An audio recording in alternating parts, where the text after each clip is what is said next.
Coming up today on Real Life. I woke up crying, and I was actually ended up being pretty volatile and got a little physical with the nurse that tried to come in time with a puke bucket because I was getting sick, and I slapped her across the face. I remember calling my best friend. She was my first phone call, and I told her, "You'll never believe this. I just took a pregnancy test and it's positive," and I'm crying.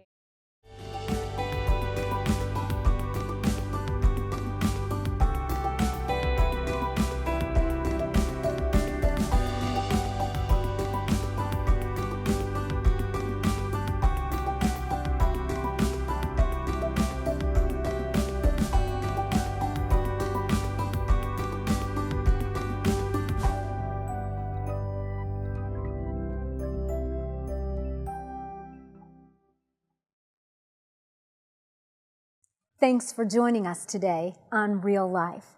Today you'll meet two women who both faced unplanned pregnancies. They were only teens when they discovered they were pregnant. They responded to their pregnancy in different ways, but the one thing both of them remember very clearly is that there was a lot of pressure to get the pregnancy over by having an abortion. Up first, meet Tam. She will talk about her unplanned pregnancy, abortion, and how a bus might have changed her mind. I was kicked out of my house. I was 16 and moved in with my boyfriend, and I got pregnant. And I thought I had the flu. All my classmates thought I had the flu. And then we decided to call Planned Parenthood, and we went up there together. In Southern California, and he sat with me for that appointment and went through the whole process, sat through the counseling part of it, and of course it was very, you're too young, you know, this is probably going to be your best option. I remember very, very vividly them saying that. The anesthesiologist came in and explained what he'd be doing. And right as he was putting my IV in, the doctor comes in, and he just sat at the end of the table, and he never said a word to me. He just sat and he looked at me. And the anesthesiologist finally just said, "All right, count from 10. Before you know it, it'll all be over." I woke up crying, and I was actually ended up being pretty volatile and got a little physical with the nurse that tried to come in time with a puke bucket because I was getting sick, and I slapped her across the face. And I remember because I didn't want anyone to see me. I didn't want anyone to know. I'll be honest, I still carry it with me. I mean, I still have to sit here and go, I took 2 lives. There is this organization that I am a part of called Save the Storks, and every time I talk about them, I light up. They go to where abortion-minded women would be, beachfronts, college campuses, you know, around clinics, and they just park in their presence. And as they see women going in to clinics, they, you know, stop them, introduce themselves, tell them what they're about, and majority of women, they're like, yeah, I want to see my baby. The latest numbers now is 4 out of 5 women who board a stork bus who see their babies on the ultrasound choose life for their babies. That first time I walked up to Planned Parenthood, if I walked past a Save the Storks bus, I would have gone in and I would have saw my baby, and I would have kept the baby, and I probably wouldn't have had that second abortion either. I know it.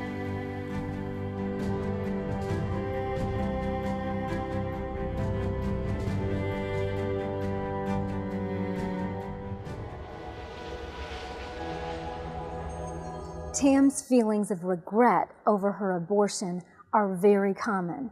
In fact, many women say after they've had the abortion, they wish they could reverse it. If you're struggling with regret over a past abortion decision, please reach out to the helpline number on the screen. When you call, you'll talk with a woman who has her own abortion story. and she'll help get you on the road to hope and healing. In just a few moments, you'll meet Kelly. She talks about her unplanned pregnancy, adoption, and the hardest day of her life.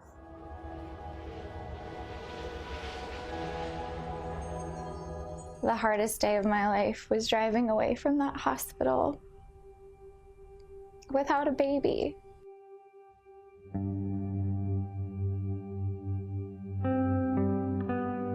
I found out that I was pregnant when I was 18, and I had just ended my first semester of college. I was your typical all-American girl. I was just pursuing the American dream, and when I saw that pregnancy test, I was like, it doesn't even matter. Nothing matters anymore. My life is over.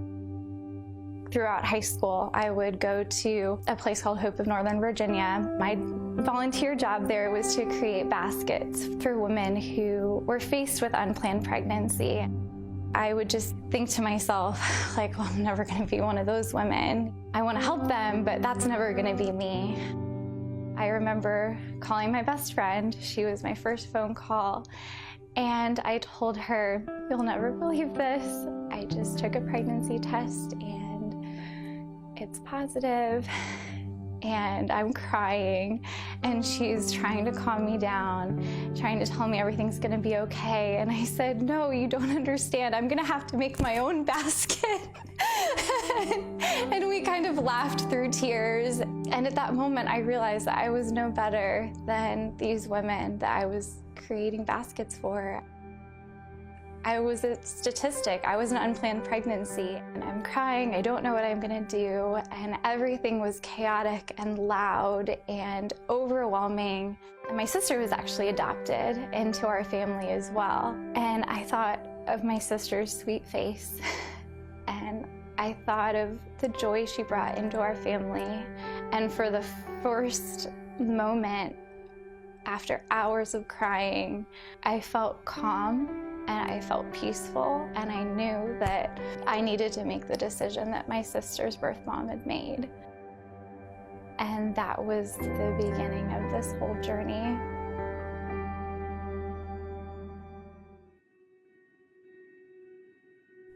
I basically told my parents everything within the week that I found out.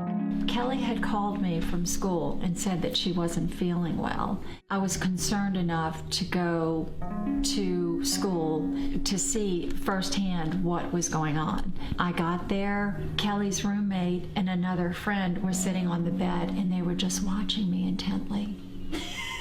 And it was just, I'm thinking, I must be so interesting. So they were just, I think, waiting for the explosion. Well, I never told you. We went grocery shopping together and came back, and I put my groceries away, and you were basically like, okay, well, you know, my job here is done. You know, you have food, you know, you'll be okay. And you went to go back to your car, and I remember you were getting in the driver's seat, and I said, Mom, I don't know how to tell you this. And you said, then don't. Do you want to come home? And I said, yeah. And you said, okay, let's pack up your stuff. Let's go back home. And that entire ride home, I never once told you that I was pregnant. You told me later that you just knew. I did. And another amazing part of it is we were in this living room talking, and we were talking so intently that I remember the sun had gone down, and we were basically sitting in the dark, and Dad walked in and came up the stairs, and he said, why are you all sitting in the dark? I could tell something was going on, but yeah. I don't know if you thought I was going to be angry or disappointed, and I can't remember why you were scared, but I just remember being so grateful and proud. I brought up adoption right away with Dad. It was almost in the same breath. It was like, so Dad, I'm pregnant, and I'm going to place this child for adoption. we'd hoped that we'd raised you that way. So the fact that you didn't even entertain that thought, it was, to be honest, it was a very proud moment. And I was actually shocked by their response because I expected them to be angry and like parents' worst nightmare, right? And I was so scared. And they said, Kelly, we're so proud of you for not choosing abortion, and you can move back in with us. We'll figure things out.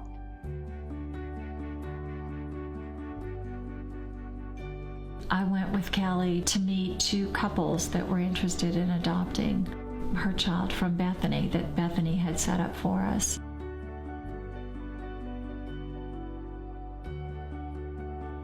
To be honest, I was so nervous to first walk into that agency because I'm expecting like the wrath of God to be on me. I'd made the biggest mistake of my life, and now, tail between my legs, I'm going to an adoption agency and I'm gonna be judged. When I walked into Bethany, I never experienced any of that. They showed me what it was like to walk with someone through the hardest time of their life, when they are feeling so down on themselves and so alone. They were there. Sean and Dave Hansen were the second couple that we met. When the interview was over, we just looked at each other. And it was like so obvious that these were the people that would have her little treasure.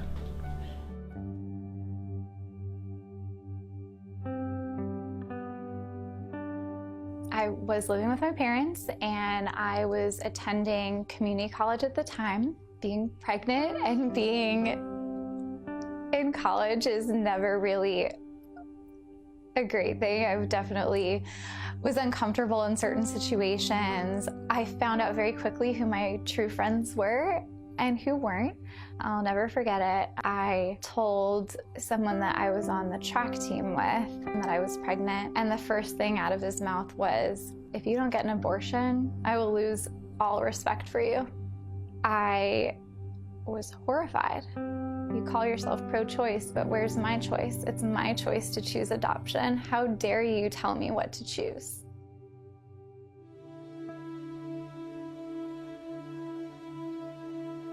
Two weeks before my birth son was born, I got a phone call from the father of the baby's best friend. He was like, "The father of the baby he's not being faithful to you."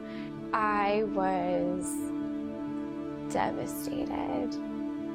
This is someone I knew for 8 years. This is someone that I trusted, and I'm having his baby. We had conversations about getting married. I'm already dealing with the hormones, and hearing that news was the second hardest news to take over those 9 months. Of course, I called him, I confronted him. He tried to lie at first. He ended up admitting it. And this led me to enter a very depressive state. I had this identity built up for myself, and it was shattered when I found out I was pregnant. And then I was holding on to a relationship that was shattered. I walked out to my parents' driveway, to the road outside of their house, and I am 8 months pregnant. I laid down on the road, and I'm just laying there, and I'm saying, "I hope a car comes. I just hope a car comes. I can't do this anymore. I want to die. I can't handle this. This is too much for me." And for the first time in my entire life, I heard a very still small voice that I had never heard. And that still small voice said, "Get up. I'm not done with you yet." And I was like, well, that wasn't for me, because I'm definitely done. I'm done with me. I'm definitely done with me. I got up and I said, okay, I know that this sweet baby did nothing wrong, so I don't want him to get hurt. So I'm gonna have this baby, and then I'm gonna take my life, because I was so broken. And I didn't think there was any meaning left. The voice said, no. I said, I'm not done with you yet. And at that moment, I knew that I was loved by a really big God who had a really big heart, that didn't judge me for my pregnancy and still loved me so much. So I pulled myself together. I went to that hospital after my water broke. My parents came with me, and my sister was there. And after a very short, very painful labor, I gave birth to the sweetest, healthiest, most wonderful boy. And I held him in my arms, and those 3 days I spent in the hospital, he was mine. He was mine for 3 days.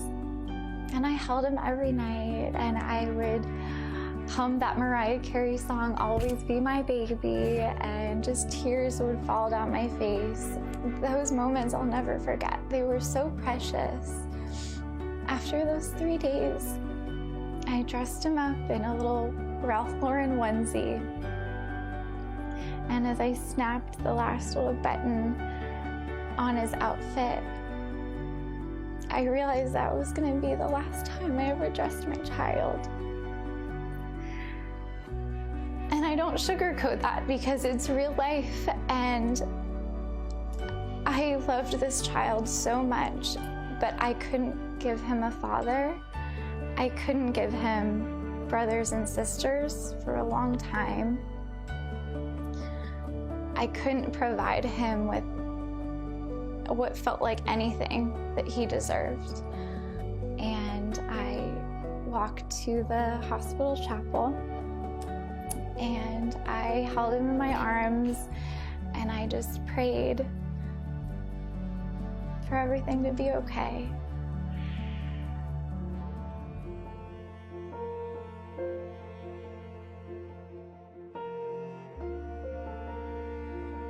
When I finished my prayer, I remember his adoptive parents walked in, and I was like, wow, this is so metaphorical, because they truly are an answer to my prayers. They can offer him everything that I want him to have. They can encourage him to be the man that I want him to be one day. They can provide a male role model for him, which I didn't have one of those for him. I thought the hardest day of my life would be finding out that I was pregnant. It wasn't. The hardest day of my life was driving away from that hospital without a baby. I had never felt more empty in my life. I was physically empty, and I felt so alone.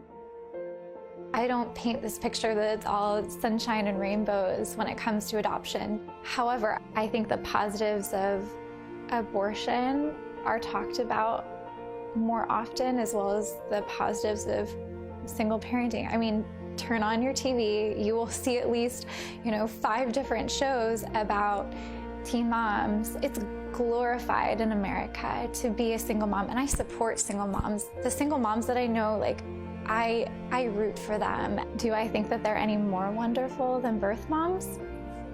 Of course I'm biased, but no, I don't think so at all. I think that birth mothers are just as courageous. I had the baby in September, and I went back to school in January. Those 3 months in between, whirlwind. I worked 3 jobs. I kept myself busy because I was so scared that if I stopped for just a second, I would be an emotional wreck. With the best of intentions, I had friends that threw me a baby shower that was not exactly a baby shower, called, welcome back to the real world, which was super sweet. But I'm like, looking back to the real world, where have I been? Like, I hadn't been any more real than what I just went through. And I just remember feeling so much pressure to look the way that I did before I was pregnant. So I basically stopped eating. I just was like, well, I have to be a size 0 again. I felt, pressure to be like out, like partying with people, pressure, like if I'm not in school, I better be working really hard. I remember everybody just telling me over and over again, it's over now, it's over. Aren't you so glad that this is over? What do you mean it's over? What do you mean? I was fine without drinking. I was fine without sleeping around. I had lived a life I was proud of when I was pregnant, and I wanted that to continue, but I was feeling so much pressure to just be that fun sorority party girl that I was before my entire life changed. No one seemed to wrap their head around the fact that my entire worldview had been shifted. I'm 28, so it's been 10 full years. I did graduate from college. I actually went back to school and received a master's in school counseling. My heart is for children, and I would love to one day be either a school counselor or just be a voice for teen moms and teen birth moms. I want them to know that they have value and their life isn't over. They have their whole life ahead of them, and babies aren't meant to be a burden. They're meant to be a blessing. If I could speak to that girl who was at her lowest point, I think that I would just walk right here and I would sit down and I would ask her to tell me what her story is and what prompted her to be at this point where there's nothing left. When I was in that moment, so many people were giving me advice, telling me, you should do this, you should do that, you should do this, but not that. And it was exhausting, and I didn't need any more advice. I wanted someone to actually be there, be the embodiment of unconditional love and empathy. It's hard for me to think of other birth moms and how maybe they question, especially if they're not the only child, if maybe they're the only adopted child and there's children in the family that are biological. I wouldn't love my sister more if she was my biological sister. I want other birth moms to know these children are not lacking in love.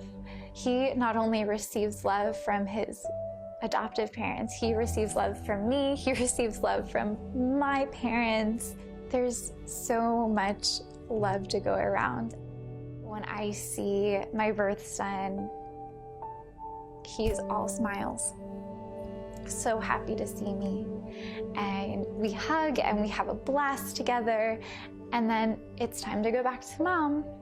You would think that it would be this emotional thing where I'm so upset that, my birth son is going back with his adoptive parents. It's not, it's this beautiful thing where he's happy that he's seen me. I'm happy that I've seen him. He knows who his parents are. He knows that I'm not mom. One day I hope to be a mom, but I'm not his mom. I get to be birth mommy, and that's okay with me.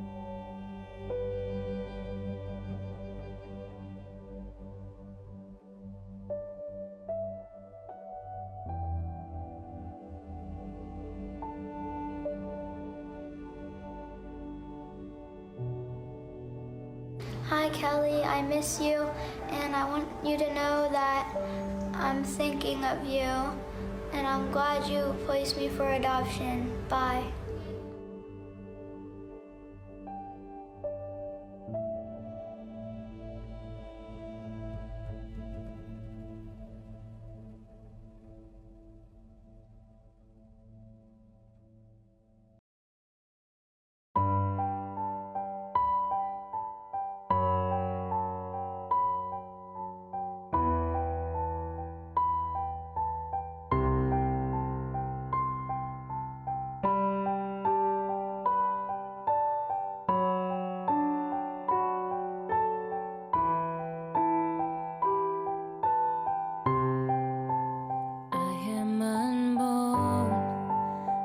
cannot speak when I am afraid.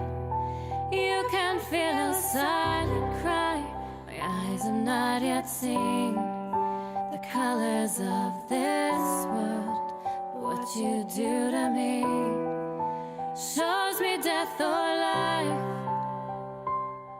For your choice is all I have. Your voice, my only chance. Please keep me. I am alive. My heart is beating.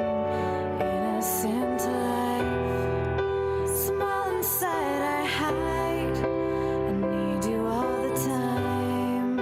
Someday I'll grow up just because of you.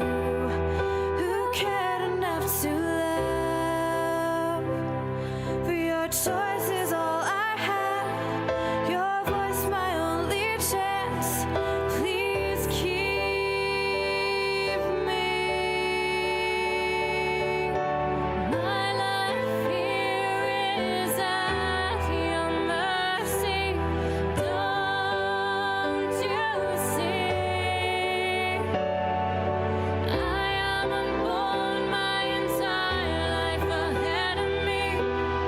I am your baby. The world awaits my cry and breath. I long to be held in your arms, mommy. God's depth of love for you is everlasting. Perhaps as you've watched Real Life today, you realize that you need forgiveness and hope for your life. If so, I'm going to lead you in a short and simple prayer. Dear God, I ask you for forgiveness of all of my sins. I believe that Jesus Christ died on the cross to give me new life.